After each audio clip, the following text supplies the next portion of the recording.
El íntimo de hoy no te va a dejar indiferente. Te invito a descubrir la personalidad de una mujer que desafía todos los cánones.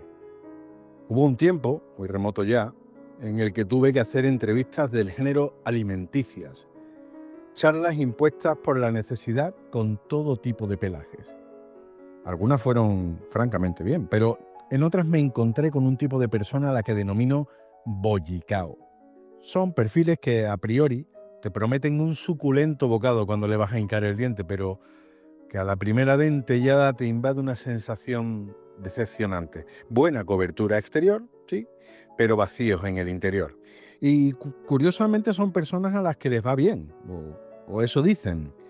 Avatares pertrechados de clichés y patrias chicas para todos los públicos.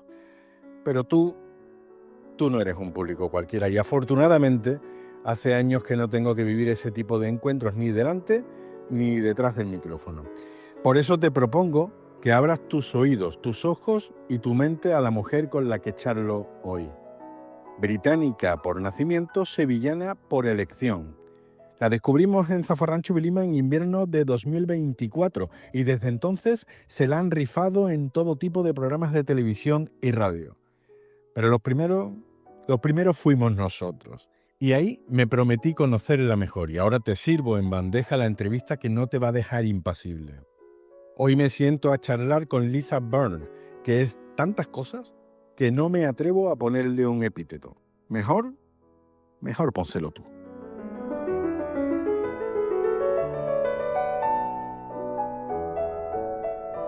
Lisa Byrne. Sí, soy yo. Naciste en Escocia. Sí. Viviste en Manchester. Sí. Pasaste por Pamplona.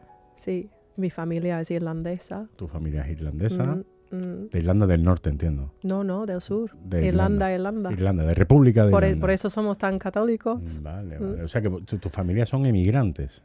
Sí, somos todos inmigrantes de mi familia. Uh-huh. Y orgullosamente sí, así. ¿Cómo tratan a los emigrantes irlandeses en Reino Unido? Muy bien, muy ¿Sí? bien. Bueno, en los años 50, 40 ya no tanto, porque el Reino Unido ha cambiado muchísimo en el último siglo, en los últimos 50 años incluso. Antes era un poco como España, ¿no? Un país con toda su gente y poca gente de afuera. En los años 50 había un boom de inmigración de la parte de los irlandeses porque no había trabajo. No había mucho trabajo en Irlanda y además en el pueblo de mi abuela el cura decía a la gente que tenemos que salir del pueblo un poco porque tenemos que mezclar un poco con otra gente, no podemos estar en la burbuja. Pero cuando llegaron a Inglaterra, en esa época era un poco más complicado que ahora. Ahora sí, la verdad es que hay tanta mezcla en el Reino Unido que apenas hay diferencia entre los irlandeses, los escoceses, los ingleses. Ahora hay gente que te dicen que sí, pero si miras bien al norte de Inglaterra, Manchester, Liverpool, todas estas ciudades son casi todos segunda generación, tercera generación irlandesa. Como toda la gente de mi colegio, todos los curas que he conocido, todos eran irlandeses. Entonces, aunque soy una persona que me criaron en Inglaterra, siempre está rodeada por irlandeses. O sea que tú eres de los Burns de toda la vida de Irlanda. Sí, el apellido Burns es del lado de Irlanda, eso sí. Aunque es un apellido escocés, entonces un poco... tenemos una mezcla. Sí. Pero, tenemos muchas referencias del emigrante irlandés por las películas y las series norteamericanas que normalmente emigraban a Estados Unidos y se hacían policías. Es cierto que en el siglo XIX muchos irlandeses iban a los Estados Unidos por necesidad, porque había la hambruna de patatas, que realmente no era una hambruna, era un genocidio de la parte de los británicos. Y cuando digo británicos, digo escoceses también. Los escoceses eran cómplices en esto. Pero había comida, pero lo que pasó es que la comida los británicos lo vendieron en vez de dejar la comida para los irlandeses. ¿Qué pasó? Un montón de personas murieron, millones de personas, y los que quedaron emigraron a los Estados Unidos o Inglaterra. Pero ¿a dónde iba esa gente? Se iban construyendo todo, construyendo puentes, sistema de agua, construyendo carreteras, trabajando como policía, como dices tú, pero siempre currando. Tenían mala fama entre los ingleses como gente muy vagabunda, como no hacen nada, son muy flojos, pero es totalmente mentira, que donde hay un irlandés hay infraestructura, porque esa gente, bueno, se aprovecharon de los irlandeses mucho para construir ciudades. Son gente que trabajan duro. Oh, sí, mucho, y por poco dinero, y siempre con mucha integridad. Ahora la cosa ha cambiado tanto, pero hay mucha mezcla. Ahora, si tú le preguntas a una persona británica qué piensa de un irlandés, te dicen de maravilla, de puta madre. Pero en los años 50 había más prejuicio, eso sí. Mi madre siempre llevaba mantilla a la misa, eso era muy habitual para los irlandeses católicos. Y los vecinos miraron así como, mira a esa irlandesa con su mantilla, ¿cómo se nota? Que es del pie izquierdo, así se llamaban los católicos, del pie izquierdo. Eso significa que tú andas mal porque eres sinistra, y tú eres del otro lado ¿sabes? Como tú eres del diablo casi, porque sí, para ser católico eso significaba que algo te pasaba. Eras hijo del diablo. Creo que uno de tus primeros trabajos, o tu primer trabajo cuando llegaste a Sevilla, fue profesora de inglés en una academia. Sí, porque no había otra cosa. Yo nunca había trabajado como profesora. ¿Tú en qué te formaste, Lisa? Pues yo he ido a la universidad, he estudiado la historia, la literatura y medios de comunicación, pero soy muy amante de la historia, pero mi trabajo siempre ha sido en marketing, comunicaciones. Yo me dedico a esto ahora, pero cuando llegué a España no había apenas oportunidades de trabajo, entonces tenía que coger lo que había. Empecé siendo profesora de inglés en Pamplona, pero cuando llegué a Sevilla era camarera una temporada, he sido guía turística, he sido profesora de inglés, he hecho un poco de todo hasta la pandemia. Ya gracias a la pandemia hay más oportunidades online. Sigo trabajando para una empresa española, gracias a Dios, pago mis impuestos aquí, pero me ha dado una cierta flexibilidad. Yo soy muy respetuosa de la cultura del país donde esté, y yo creo que es fundamental la integración, trabajar donde estás, pagar impuestos donde estás, aprender el idioma donde estás, intentar mezclar lo máximo posible con la gente y respetar las costumbres, que yo no puedo estar aquí quejándome diciendo, a eso no me gusta. Puedo tener mi opinión, sí, pero yo no puedo venir imponiendo cosas mías de mi cultura, como está pasando en otros sitios. La gente viene y dice, bueno, voy a construir mi pequeño Inglaterra aquí, ¡boom! Rule Britannia, que no, estamos en España. Eso pasa mucho en la Costa del Sol y en Málaga. Eso lo odio. ¿No? Que es como una especie de colonización, ¿no? Lo odio. Es que tampoco lo entiendo, me da un poco de vergüenza ajena. También forma parte de una generación de personas que es mayor a nosotros y que vienen aquí en una jubilación buscando precios más asequibles, casas más baratas y el sol. Claro, buscan el sol, pero no sé, aún así yo digo que un poco... Hay que tener un poco de soberbia, digo yo, para tener esa actitud, que yo voy a ir a otro país y voy a llevar ahí 20 años y no voy a levantar ni un dedo para aprender el idioma. ¿Qué me estás contando? No sé, es que no entiendo esa actitud. No entiendo. A lo mejor es porque soy de una familia de inmigrantes. La lengua materna de mi abuela y de mis abuelos era gaélico. Y por vergüenza, porque tenían vergüenza de hablar gaélico en Inglaterra, entonces ellos se iban quitando el idioma. Mi madre hablaba, ya no se acuerda de nada, y yo nada. Entonces, para la integración, a lo mejor yo tengo esa mentalidad por eso, pero no sé, realmente creo que es algo particular de cada persona. No sé. Mientras tanto, cuando vivía en Pamplona, era muy complicado para mí. Yo quería aprender castellano, y estaba rodeada por euskera, que tampoco, yo no veo problema con eso, pero es que era mucho más complicado. No tiene tanto que ver con el idioma que conozco yo, entonces yo no podía relacionar ciertas palabras con otras, era mucho más difícil para mí.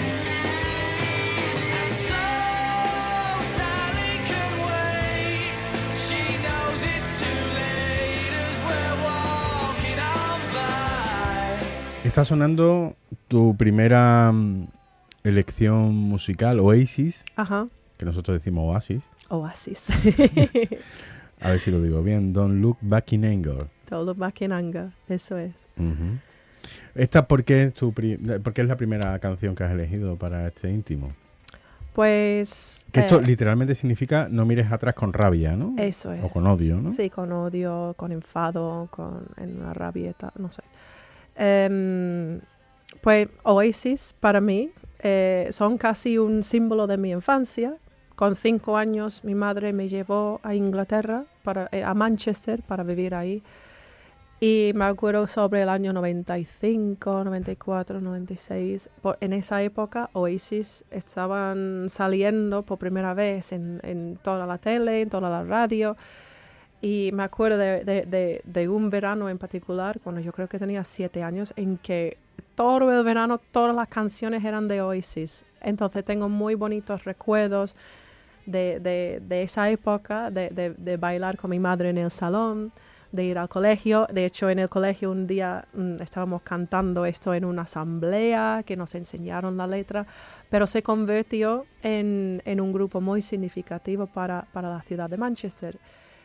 Hombre, yo no nací en Manchester, realmente no soy de Manchester en el sentido de sangre ni de herencia, pero si pasé toda tu vida desde los 5 años en una ciudad, lógicamente vas a sentir un vínculo muy fuerte con esa ciudad. Entonces, cuando estoy aquí, si tengo un momento en que me siento muy lejos de mi casa, que quiero sentir cerca a mi madre, por ejemplo, muchas veces pongo Oasis, no solo esta canción, hay un montón de canciones, pero esa es la más significativa, te voy a decir el porqué. Pero Oasis para mí es como símbolo de una parte de mi identidad. Todas las canciones que he elegido para esta entrevista forman parte de mi identidad. Y esta es la parte inglesa, la parte de Manchester, la parte de mi orgullo, de mi primera casa. Así la considero, mi primera casa. Pero se convirtió, esa banda se convirtió en un símbolo aún más fuerte de la ciudad de Manchester en 2017. Eso era el año en que llegué yo a España. Pero justo antes de mi llegada hubo un ataque terrorista en Manchester, en el concierto de Ariana Grande. De hecho, ayer fue el aniversario, sí, ayer el 22 de mayo, en que un hombre loco, yihadista, entró en un concierto lleno de niñas, mayormente niñas, adolescentes, y se explotó una bomba en pleno concierto. Muchas personas murieron, muchos estaban heridos, muchos niños, muchos adultos también, pero mayormente niños. Y era horrible para la ciudad de Manchester. No era el primer ataque terrorista que hemos tenido en Manchester. El primero en mi vida era un ataque del IRA. Del IRA. Exacto, de los irlandeses, ¿no? En el año 95. Pero la diferencia era que los del IRA solían avisar de antemano para hacer el juego psicológico. Avisaron a la policía, hay una bomba ahí. Entonces, gracias, entre comillas, a ese aviso podían evacuar la zona y no había nadie murió en ese ataque. Pero la diferencia en el concierto de Ariana Grande es que no había aviso ninguno. Entonces mucha gente murieron esa noche. ¿Qué pasó? Que en los días después del ataque, toda la ciudad estaba apagada, estábamos todos en shock, no los esperábamos, y tuvimos una vigilia en la Plaza Mayor, o en una plaza ahí, en el centro de la ciudad. La gente dejaba flores en la plaza destrozada, la gente no sabía qué hacer. Y una mujer normal y corriente, una mujer que, no sé, podía trabajar en una tienda o en un kiosco, lo que sea, ella estaba ahí y se arrancó con esta canción, Don't Look Back in Anger, porque supongo que ella lo veía como una canción muy propia, muy significativa para el momento.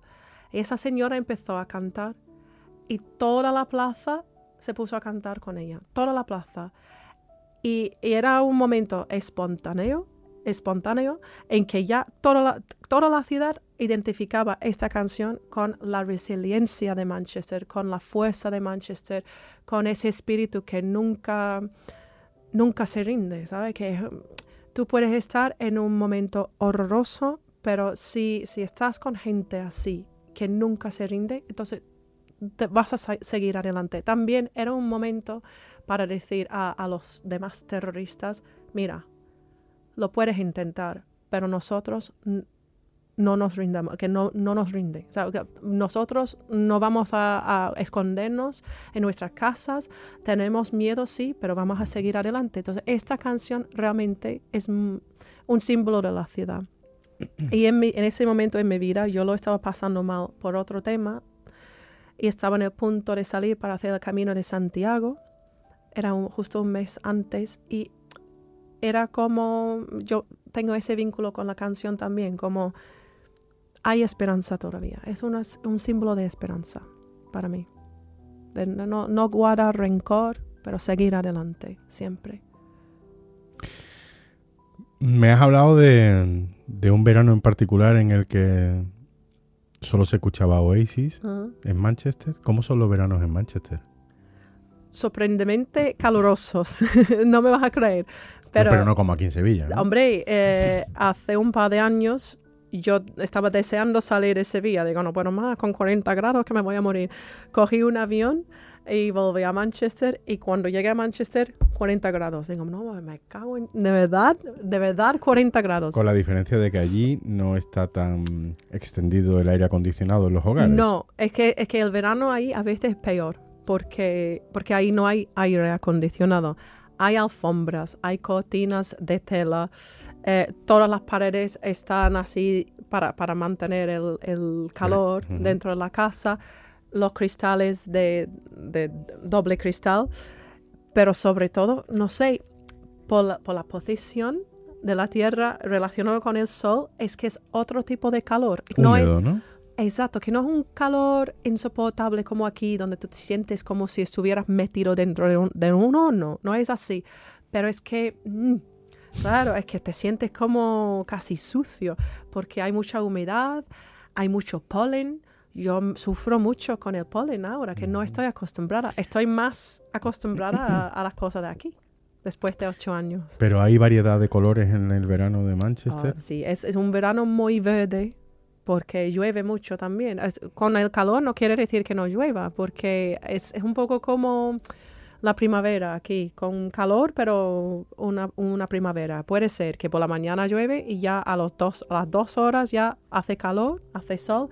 Es un poco bipolar, si me permite la expresión. Es como ahora sí, ahora no. Hay muchos veranos yo tengo un paraguas en mi bolso de mano. Y crema solar. Es que nunca sé cómo vestirme. Pero sí, hay verano, hay verano, pero es un poco distinto. No es como el verano aquí. Gracias a Dios. Dice que alguna vez has cogido un avión para quitarte de en medio del calor de Sevilla y buscar el frescor en Manchester, pero entiendo que no es lo único que echas de menos de Manchester, ¿no? O quizás no es lo más importante que echas de menos de Manchester, el frescor, ¿no? Hombre, no, lo más importante para mí que echo de menos de Manchester sería mi madre, por supuesto que sí, mi madre, que yo estoy intentando convencerla que venga para acá, porque sabe que mi madre está cada vez más mayor, es normal que la echo de menos. Yo tengo una relación muy estrecha con mi madre, que siempre hemos sido más bien como hermanas. Es lo único que me cuesta aquí, muchas veces, es estar más lejos de ella. Me gusta volver para la Navidad también, porque me gusta la Navidad aquí, pero no sé, es una cosa de nostalgia, es volver a tus raíces, pasar tiempo ahí. Tengo amigos ahí también, pero siempre mi madre, ¿sabes? Yo suelo ir 2 veces al año de visita, si puedo, más veces, pero realmente mi casa es Sevilla ya, son muchos años. Toda mi vida está aquí, toda. ¿Cómo llegaste a Sevilla? Porque yo siempre he escuchado que hay 2 grandes motivos para emigrar. Trabajo o amor. Y creo que en tu caso no es ni una cosa ni la otra. No era ni era trabajo ni amor. Era más bien empezar de nuevo, creo. no suelo hablar de este tema, pero yo en Inglaterra, yo estaba trabajando para los jesuitas. Yo era la jefa de comunicaciones para los jesuitas en el norte de Inglaterra y bueno, yo estaba enamorada de mi trabajo, estaba muy feliz, lo consideraba mi vocación y que soy muy creyente también. Pero llegó un momento en que lo estaba pasando mal en mi trabajo, porque estaba viendo ciertas cosas que, no de la institución en general, pero estaba viendo ciertos problemas en el sistema que me estaban quitando la ilusión de trabajar ahí. Empecé a cuestionar mi fe. Digo, ¿qué hago yo aquí? No sé si esto realmente merece la pena.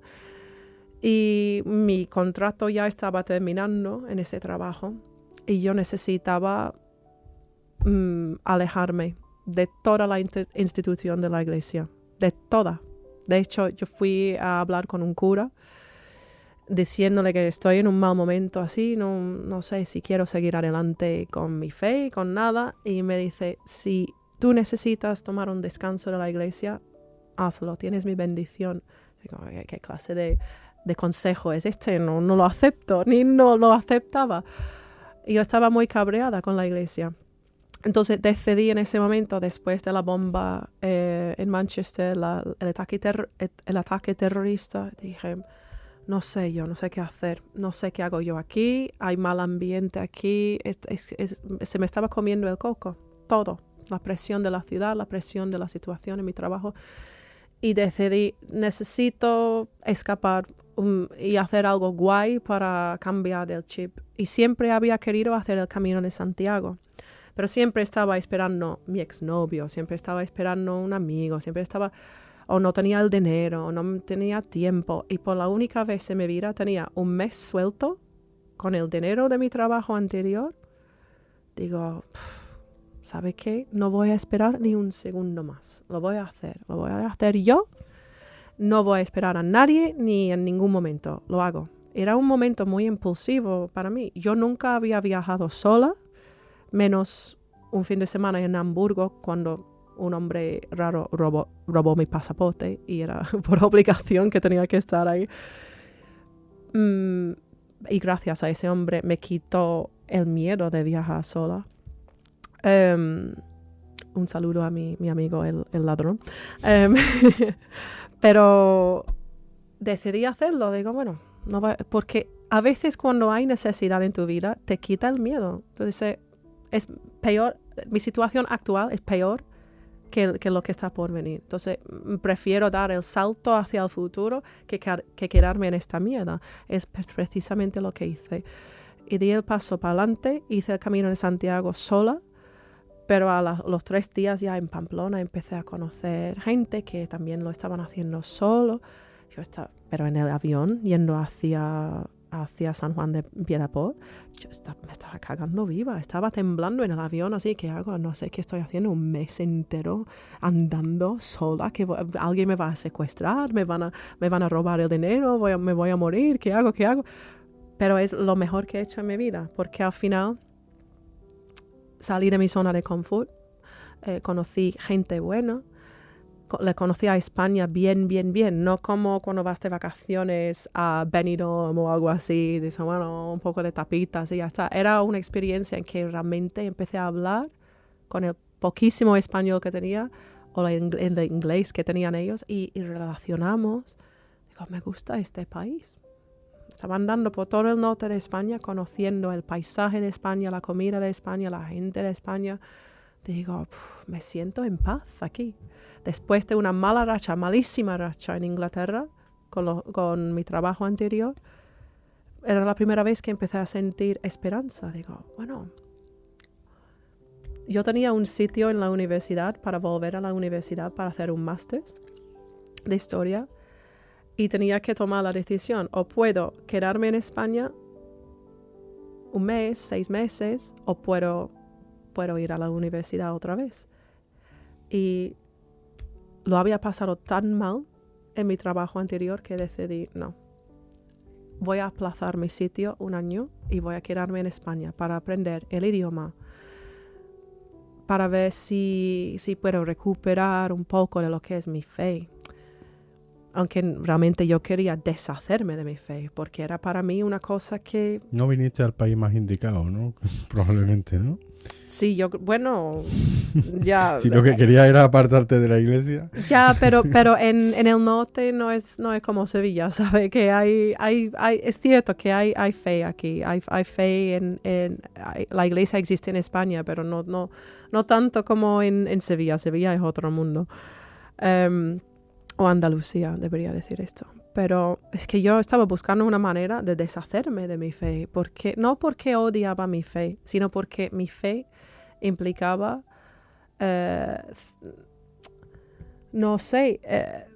tomar ciertas decisiones, enfrentarme con cierta corrupción en un sistema en que yo tengo que tener fe que este sistema es una institución fundada por mi Dios, y que no es siempre fácil. Cuando tú ves los agujeros en la tela, dices, ¿qué hago yo aquí? En fin, que yo iba buscando algo. Entonces no vine por ni amor ni trabajo, estaba buscando paz. Y empecé a buscar paz y encontrar paz en el Camino de Santiago, pero no era de golpe, no era como ahora estoy mejor y me quedo aquí y todo es fiesta. No, era un proceso de muchos meses, incluso años, que justo después me encontré en Pamplona trabajando ahí y no estaba feliz para nada, no estaba feliz porque no era mi sitio. Que hay sitios, no todos los sitios son para todo el mundo. Yo no niego que Pamplona es una ciudad maravillosa, me gustaría volver de visita, pero para vivir ahí no era para mí. Ya está, que la gente no compartía mi carácter, mi forma de ser. Soy bastante abierta, me gusta hablar con todo el mundo y la gente está un poco más reservada ahí, tal vez más sincera. No quiero decirlo, pero no sé. No sé, una cosa que he tenido que aprender aquí en Sevilla, por lo menos, es que la gente puede ser súper mega abierta, pero eso no significa que vais a ser amigos para siempre. Que cuando llegue aquí, dije que gente más simpática, que guay, que fácil es hacer amigos aquí, pero en muy poco tiempo aprendí, bueno, si amigo es una palabra que se dice con mucha facilidad aquí, como, mi amigo, bueno. Me hace gracia una frase que dice mi amiga, que me dice, Lisa, no te preocupes, que somos así, que aquí la gente te dice, vente a mi casa, pero luego no te dicen la dirección. Y digo, bueno, no sé, no he llegado a tal punto, pero es cierto que la gente tiene otra forma de ser aquí que en Pamplona, es lógico. La gente de Londres tiene otra forma de ser que la gente de Manchester. En Manchester somos más abiertas, más como los andaluces. En Londres la gente es más reservada, como en Pamplona. Ya no se ven pianillos ni a las guapas cigarreras. Ni a las guapas cigarreras. Ya no se ven pianillos ni a las guapas cigarreras. Ya no se ven pianillos ni a las guapas cigarreras. Suenan sevillanas del Pali. Uh-huh. Sevilla de mi niñez. Esto es una sevillana de los que aquí decimos una sevillana de las de toda la vida. Uh-huh. Y es como muy nostálgica. Habla de una Sevilla que se fue. Sí. Y tú la has elegido porque tú echas de menos algo en Sevilla. ¿A ti te hubiera gustado conocer algo de la Sevilla del Pali, por ejemplo? Hombre, sí. ¿Sí? Sí. Yo a veces pienso que soy una loca porque tengo nostalgia por una ciudad que ya apenas existe. Especialmente cuando doy paseo por la Cartuja y veo los restos de la Expo 92. He visto tantos vídeos. Yo evidentemente no estaba aquí, pero he visto tantos vídeos y he visto a la gente hablar con ilusión de esa época, de cómo la Sevilla, eso marcó un antes y después para Sevilla. Pero no era por eso que he elegido esa canción. Realmente he elegido esa canción porque conocí esa sevillana en la pandemia. En 2019, al final del año, yo empecé a sentirme un poco fuera de lugar en la ciudad porque no quería ser profesora de inglés, no es mi profesión. Había salido de una relación aquí, ¿qué hago yo aquí? No sé. Y estaba un poco como, no sé, a lo mejor es la hora de volver a Manchester, que habían pasado 2 años. Digo, bueno, 2 años es suficiente, he cumplido con el mío. Y compré un billete de avión de ida, nada más. Mentira, no era 2019, era los principios de 2020. En 2019 empecé a sentir esa espina, pero volví en 2020 y en el enero compré el billete de avión. Dije, vale, le doy a Sevilla 2 o 3 meses para una despedida en condiciones. Voy a hacer todo lo que me gusta, voy a tener mis últimas fiestas, voy a ir a todos los sitios que me gusta, voy a decir adiós a todo el mundo y me retiro, ya está, me voy. Y se me estaba rompiendo el corazón con cada despedida, como no sé si estoy haciendo el correcto. Yo tenía una cuenta atrás en mi móvil hasta el día de mi vuelo. Faltan 20 días, faltan 7 días. Y con cada día que pasaba, yo así, bueno, fuerza, sí, es la hora de salir de aquí, lo tienes que hacer, pero con el corazón roto.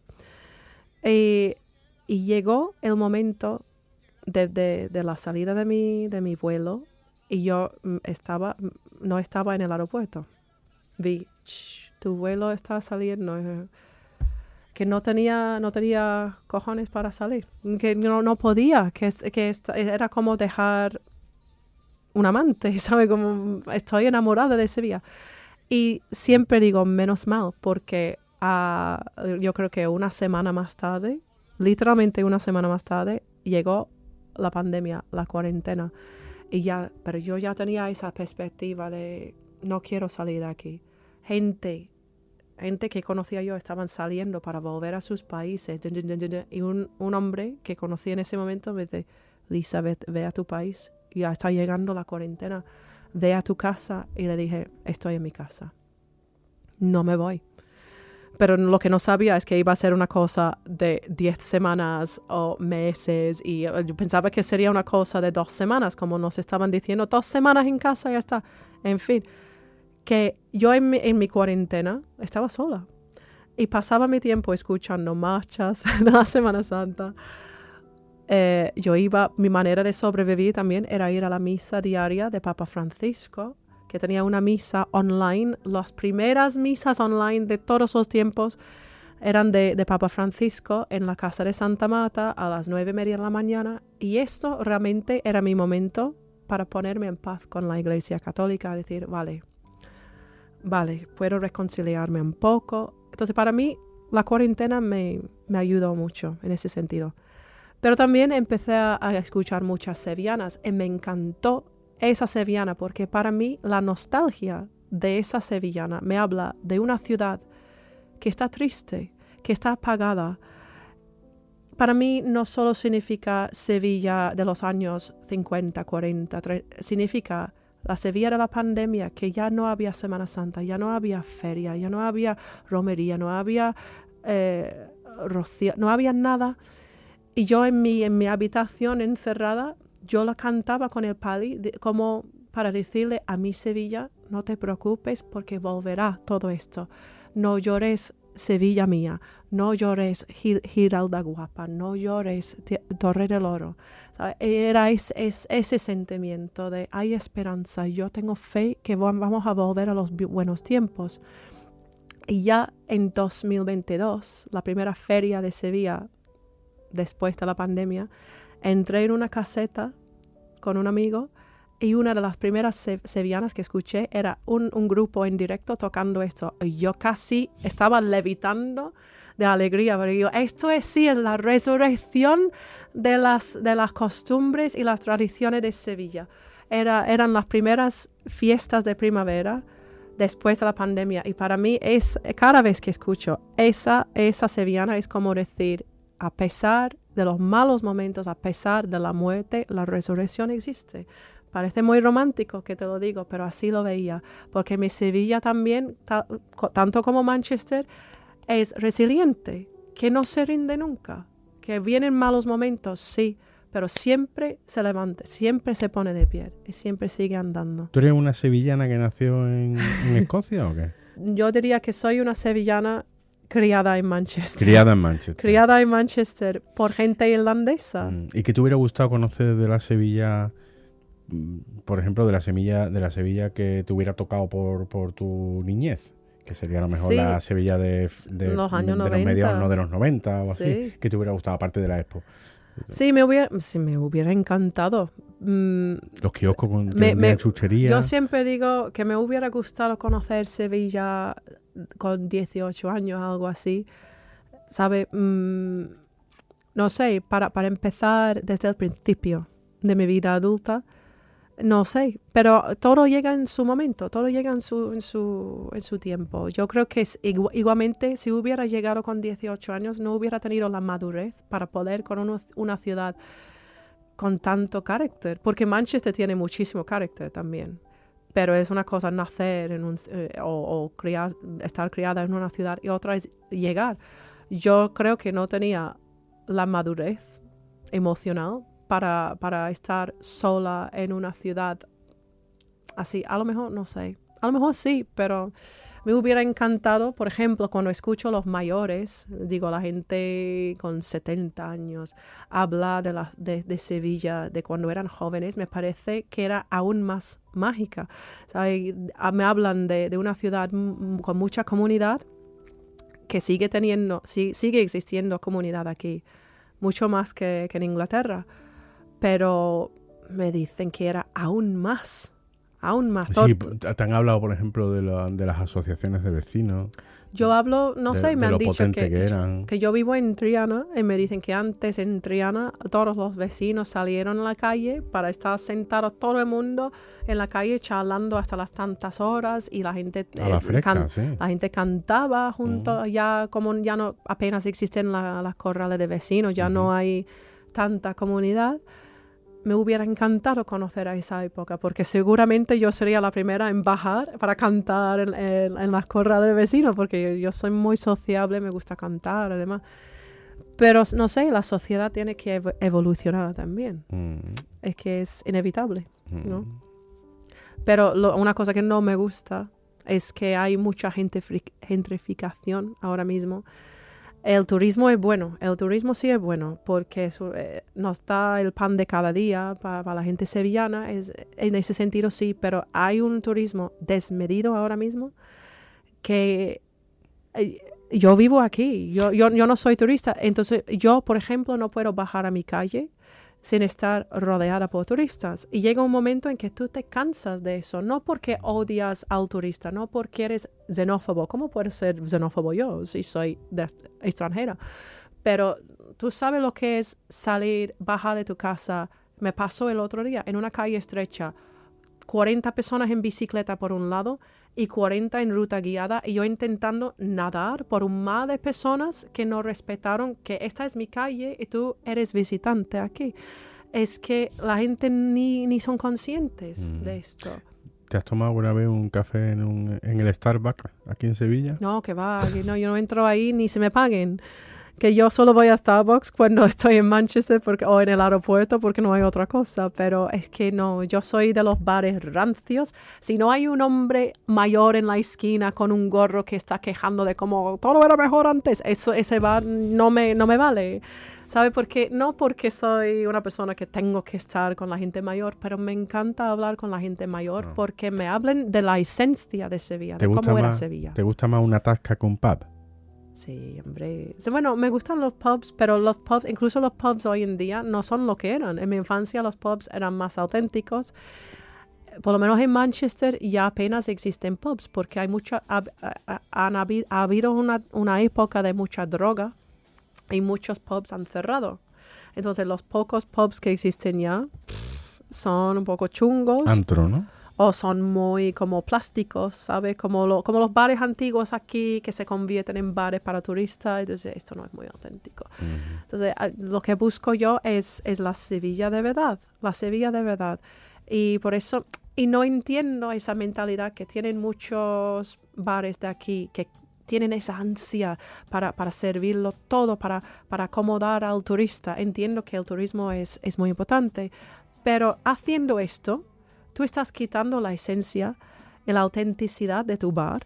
Y yo, por lo menos, y la gente que conozco, cuando venimos a Sevilla, lo que buscamos es la autenticidad. Entonces, claro, si tú a mí me vas a dar una carta con todo lo mismo que está ahí en 100 montaditos, o si me vas a dar todo la misma experiencia que en la bar de la esquina por ahí y todo es lo mismo, ¿para qué sirve? O incluso la misma comida que en los Estados Unidos, ¿para qué quiero estar en Sevilla? Es que no entiendo la mentalidad.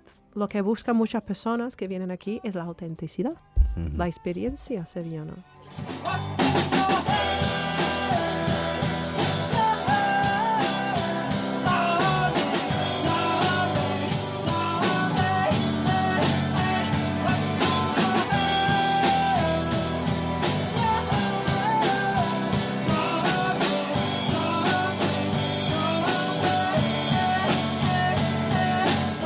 Déjame que me disculpe con la audiencia porque la calidad del sonido no es la calidad del sonido a la que nos tiene acostumbrada Radio Sevilla, Cadena SER. Pero hay una razón de peso para que esto suene. Sí. Y esto es una versión de la canción Zombie de The Cranberries. Sí. Y aquí cantas tú. Sí, eso es. Este es tu grupo ensayando. Tu grupo se llamaba Mi Tercer Apellido, un grupo que tenías aquí en Sevilla. Eso es, sí. Y estás cantando Zombie. Eso es. Y esta es tu tercera elección, una canción de Cranberries, pero cantada por ti. ¿Por qué? Claro, pues tengo doble motivo con esta elección.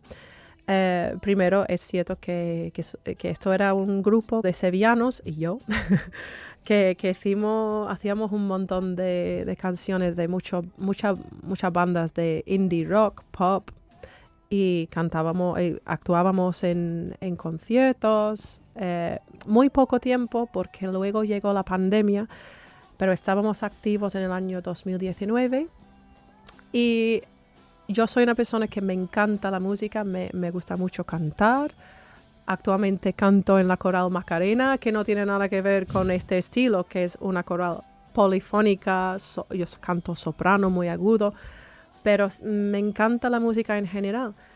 Y en Manchester, trabajando con los jesuitas, también yo era directora de la coral, del grupo de música ahí. Y perdiendo o dejando para atrás ese trabajo y esa comunidad que tenía en Manchester, llevaba un mal tiempo durante mi primer año y medio aquí buscando una oportunidad para cantar. Y al año y medio decidí buscar gente para hacer música y eso era mi primera experiencia aquí en España cantando. Esta canción destaca para mí como una persona de una familia irlandesa porque el grupo The Cranberries es un grupo irlandés. La cantante era preciosa, que descanse en paz, era preciosa con una voz muy irlandesa, pero muy pocas personas, creo, en España saben de qué se trata esa canción, la letra. Incluso yo cuando cantaba esta canción con mis compañeros de esa banda, yo me emocionaba muchas veces y les decía, mira, es que no sabéis lo que significa esta canción, que la canción habla de la guerra civil en Irlanda. Habla de cómo la gente en una guerra civil se actúa sin pensar que tú, aunque tú eres del otro lado de la guerra, tú no eres de otro país, tú eres mi hermano, literalmente puedes ser mi hermano, que vives en el siguiente calle, o tú eres mi primo, pero la gente se apagan el cerebro y se actúan como zombies, de eso se trata. Dice, what's in your head? ¿Qué está en tu cabeza? ¿Qué está pasando por tu cabeza? Eres un zombie, ¿sabes? Estás matando a tu hermano. Y es una canción muy fuerte, lleno de bronca, de llanto, de emoción. Y por eso me gusta tanto, porque los irlandeses somos muy parecidos a los españoles en ese sentido, que tenemos mucha pasión, que el flamenco, por ejemplo, tiene ese fuego de que yo siento tanto que tengo que llorar y tengo que dejarlo salir. Así, no como yo estoy llorando en la esquina, que te voy a echar una bronca. Y eso es lo que me gusta de esta canción. Además, creo que tenemos varias historias en común, España y Irlanda. No solo las costumbres, pero la historia. Una guerra civil, yo creo que es algo que los españoles pueden llegar a entender perfectamente bien. En la guerra civil en Irlanda no es exactamente igual, pero, por ejemplo, la IRA era muy presente en el pueblo de mi abuelo. De hecho, hay gente de mi familia que tenían parejas de la IRA y esa gente se acabaron en la cárcel, que no son de mi sangre, pero había vínculo porque era inevitable en esa época, en los años 20, 30. Y la iglesia, yo creo que la iglesia intentaba hacer lo correcto, pero siempre siendo una iglesia llena de seres humanos, tú sabes lo que pasa, que los seres humanos somos débiles y cometimos errores. Yo no puedo hablar mucho de ese tema, la verdad, porque no es de mi época. Hasta hoy en día hay gente que tú cruces una calle y ya estás en Irlanda del Norte y ahí tú no puedes hablar porque si te escuchan el acento es que ha pasado. Yo la única vez en mi vida que alguien en un bar me ha preguntado de qué religión soy era en Belfast. Un hombre que tenía interés en mí se acercó, dice, hola guapa, yo no sé, hola, ¿qué tal? Dice, una pregunta, ¿tú eres católica o protestante? Aquí lo normal cuando alguien quiere ligar con una chica se le preguntaba antes... No, eso era en Belfast. Sí, pero aquí se le preguntaba, ¿estudias o trabajas? Y allí ¿eres católica o protestante? Bueno, por lo menos eso me ha pasado ahí y dice, ¿eres católica o protestante? Digo, ¿católica? ¿Por qué?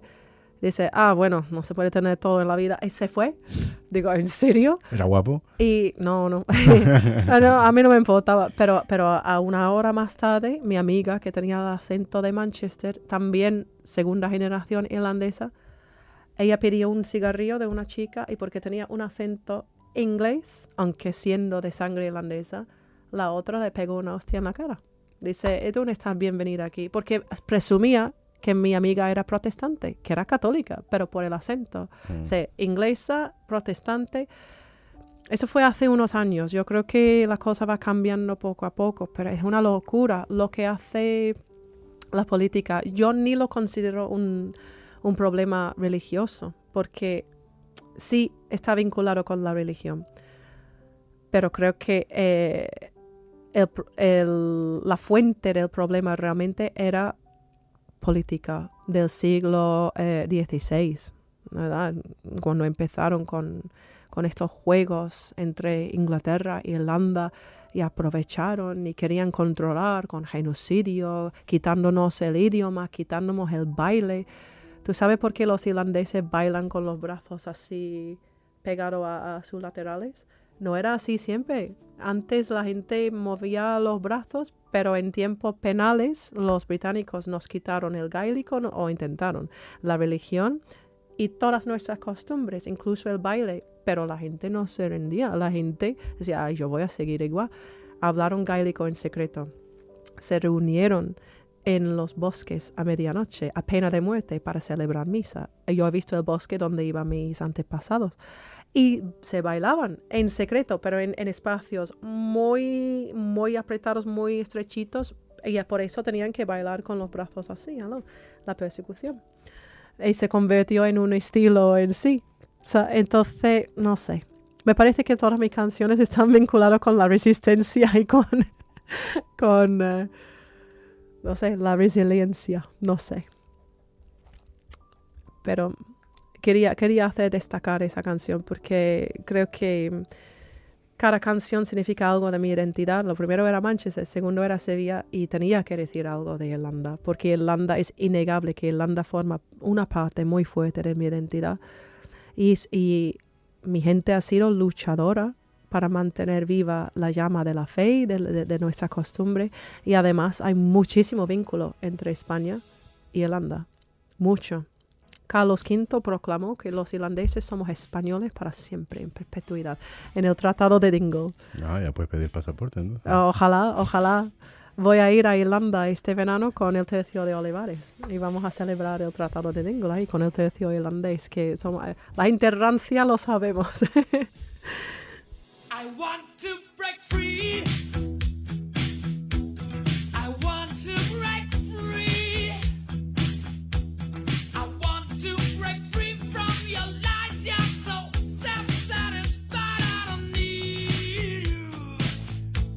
I've got to break free. God knows I want to break. Bueno, hemos estado hablando mucho tiempo de la República de Irlanda y ahora vamos a la monarquía pura y dura. Queen. I want to break free. I want to break free. Es Temazo. temazo. Bueno, Me encanta. para mi gusto, sabes que yo soy Tú eres muy de Queen. muy de Sí, demasiado de Queen. Yo también. Tú eres muy- Queenólogo, diría incluso.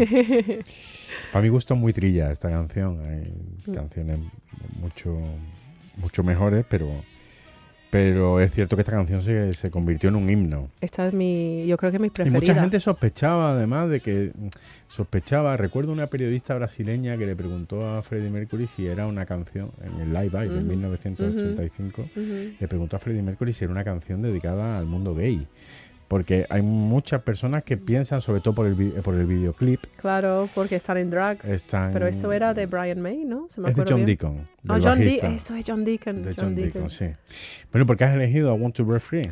Hombre, que tenía que elegir algo de Queen porque sabía que te iba a visitar y tú eres muy de Queen, pero yo también era muy de Queen y soy muy de Queen, pero cuando yo tenía 12 años yo era súper mega fan. Yo era socia del club de fan de Queen. Y me acuerdo que yo en ese momento yo estaba en el instituto y lo estaba pasando mal. Otra canción de resiliencia. Que en el colegio me estaban haciendo bullying durante una temporada de 2 o 3 años y lo estaba pasando fatal. Y no había manera de consolarme, de verdad, que yo pensaba que yo era una mierda de persona, que yo era muy fea, no sé qué, porque me tenían ahí, me estaban comiendo el coco. Y lo único que me consolaba era escuchar Queen, que yo todos los días llegando a mi casa después del colegio, yo así como he tenido un día horrible, mi madre cogía el vídeo, la cassette, ¿sabes? El ¿cómo se dice eso? VHS, no lo puedo decir. Y veíamos los greatest hits, ¿sabes? Bohemian Rhapsody, I Want to Break Free, Save Me, todo esto. Y era como medicina para mi alma. Era una de las únicas cosas que me podía consolar y darme, no sé, un poco de esperanza, de, no sé, alegría. Me daba alegría.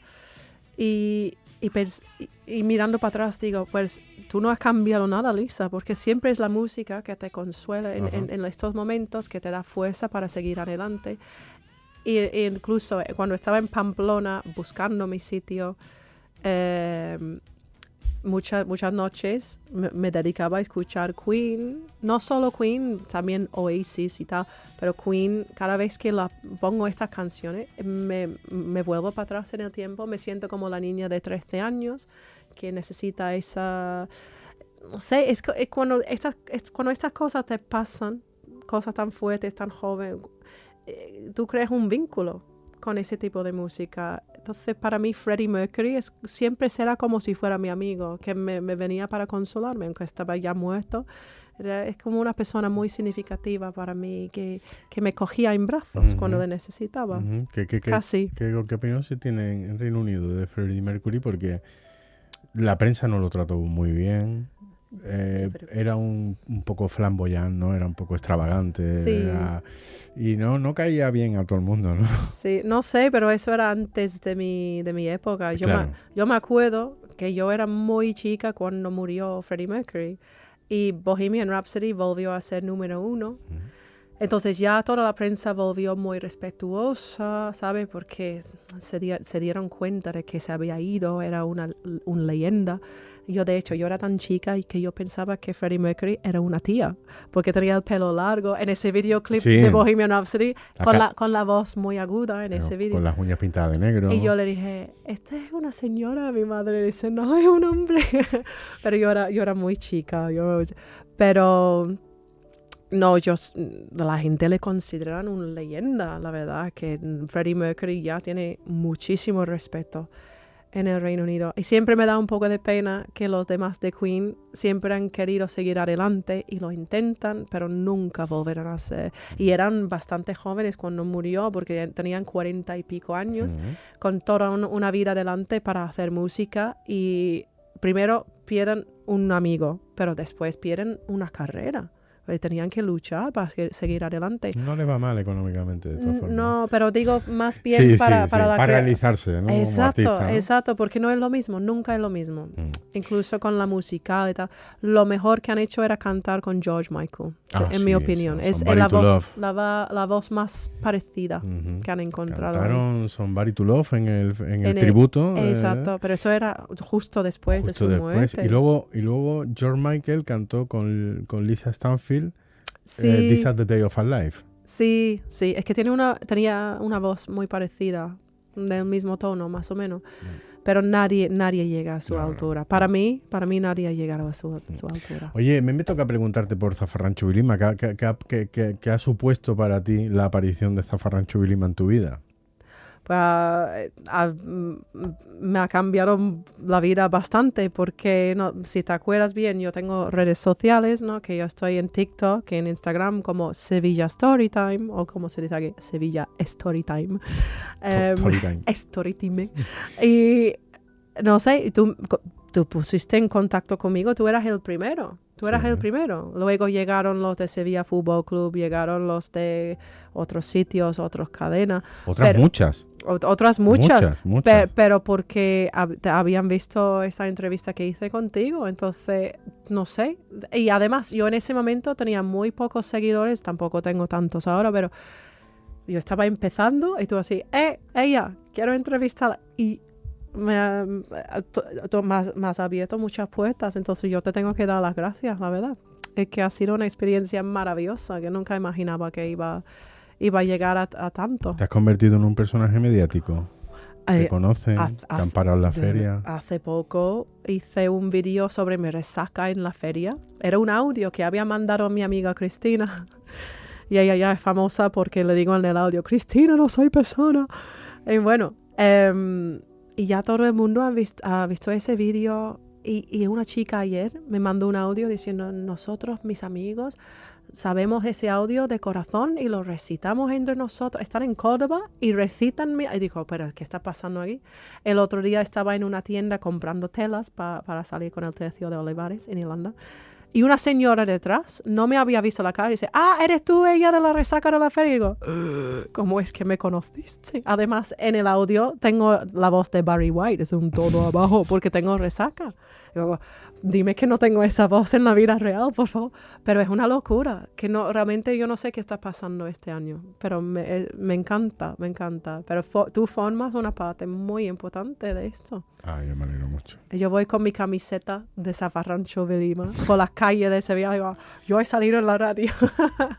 Me gusta dar a conocer las cosas que me llaman la atención y que me parece que son auténticas. Me gusta que eso ocurra. Lisa, ha sido un auténtico placer. Nos hemos pasado del tiempo bastante. Yo hablo mucho. Vas a tener que editar el clip. Sí, voy a tener que editar. Mucho. Lisa, ha sido un auténtico placer hablar contigo, conocerte más y conocerte mejor. Si te das cuenta, casi no hemos hablado de tu pasión en Sevilla, que son las cofradías y la Semana Santa, pero creo que otros medios ya se han encargado de darlo a conocer e incluso de llamarte la guiri cofrade, que no sé si te gusta eso. Hombre, por un lado entiendo que es cariñoso. Por un lado sí me gusta que me han etiquetado así, la guiri cofrade, porque sí forma parte de mi personalidad, es cierto, pero no soy, mira, primero no soy guiri, ya, que yo soy más sevillana que el giraldillo, pero también no soy solo cofrade, es que soy muchas más cosas y por eso todavía no he cambiado el nombre de mi canal, ¿sabes? La gente me dice, ¿Sevilla Storytime? No. Guiri Cofrade, digo, no, pero si digo que Guiri Cofrade me pongo en una casilla, que no soy solo esto, soy feriante, soy rociera, soy una música, que me gusta tantas cosas, historiadora, que no quiero ponerme en esa casilla para decir cofrade nada más, que hay gente que se dedican a eso todo el año, yo no, yo soy creyente, pero no busco procesiones 24 horas al día, 365 días al año. Yo espero que con esta entrevista al público le haya llegado un espectro más amplio de lo que eres tú y tu personalidad. Muchas gracias por atenderme. Muchísimas gracias a ti por haberme invitado, por la oportunidad. Muchas gracias.